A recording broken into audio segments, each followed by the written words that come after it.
माजी मंत्री अब्दुल सत्तार यांना आणखी एक झटका बसलाय। संभाजीनगरच्या सिल्लोडमध्ये 14 पुतळे उभारण्यास स्थगिती देण्यात आलेली आहे। मुंबई हायकोर्टाच्या औरंगाबाद खंडपीठाने ही स्थगिती दिलेली आहे।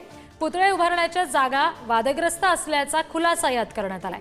महेश शंकरपल्लींच्या याचिकेवरून खंडपीठाने हे आदेश दिले। कोर्टात सुनावणी सुरू असेपर्यंत पुतळे उभारू नयेत असं सांगितलं गेलंय। महर्षी वाल्मिकी, संत सेवालाल, संत रविदास, महाराणा प्रताप, शिवाजी महाराज, अहिल्याबाई होळकर, महात्मा फुले, सावित्रीबाई फुले, शाहू महाराज, डॉक्टर बाबासाहेब आंबेडकर, अण्णाभाऊ साठे, शंकरराव चव्हाण आणि माणिकदादा पालोदकर यांचे पुतळे उभारले जाणार होते। आणखी तपशील आपण घेणार आहोत प्रतिनिधी सचिन जिरे यांच्याकडून। सचिन, आता कोर्टाने हा जो दणका दिलेला आहे सत्तार यांना, याबाबत सत्तारांचं काही म्हणणं आहे का? कधीपर्यंत ही मनाई लागू असेल पुतळे उभारण्याला?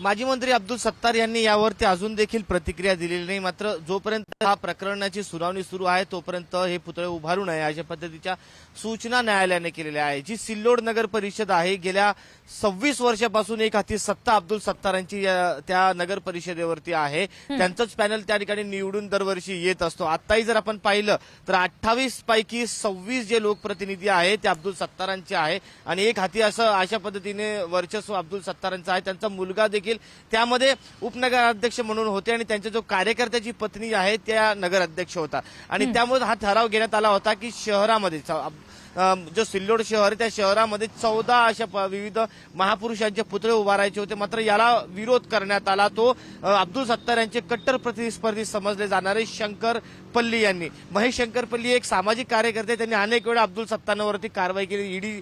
ईडी पर्यंत त्यांच्यावरती कारवाई शंकरपल्ली यांनी केली होती, तक्रार केली होती। त्यानंतर पुन्हा एकदा त्यांनी याचिका दाखल केली होती ती उच्च न्यायालयामध्ये की हे पुतळे त्वरित बांधकाम यांचं थांबवण्यात यावं, कारण की हे पुतळे विवादित जागेवरती आहे अशा पद्धतीची मागणी या ठिकाणी शंकरपल्ली यांनी केली होती आणि त्याचनुसार आता न्यायालयाने हा निर्णय दिलेला आहे की जोपर्यंत याची सुनावणी सुरू आहे तोपर्यंत आता पुतळे उभारू नये अशा सूचना केल्यानंतर हा एक मोठा धक्का अब्दुल सत्तार यांना लागल्याचं मानलं जात आहे। जी सचिन, धन्यवाद दिलेल्या सगळ्या तपशिलांसाठी।